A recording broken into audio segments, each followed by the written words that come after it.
Pendant des années, on a opposé le secteur privé au secteur public, et depuis peu, on se rend compte d'un renouveau de la popularité du tiers secteur et de l'économie sociale et solidaire, et ça rebat les cartes des modèles de développement qu'on connaît.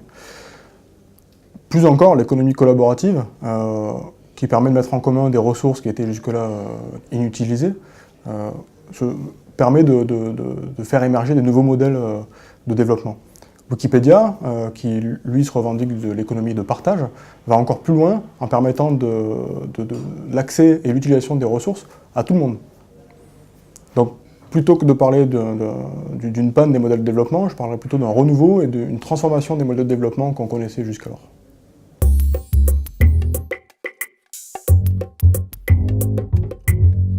Avec le numérique, il y a de grandes possibilités pour faire émerger de nouvelles actions et des projets, en impliquant des parties prenantes très diverses et géographiquement dans des endroits multiples, et avec des communautés diversifiées en termes de typologie et de compétences. Donc moi, ce que je recommanderais à des porteurs de projets aujourd'hui qui veulent s'inscrire dans une transition sociale et sociétale, ce serait d'une part de se renseigner sur les outils qui existent, et notamment sur les outils collaboratifs qui permettent ça, d'impliquer plus de monde, et donc de faire connaître d'une part le projet au plus grand nombre et très rapidement, et en plus d'impliquer les personnes.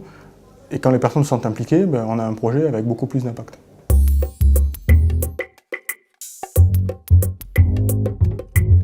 En 3 mots, je dirais alternative, ambition et pragmatisme.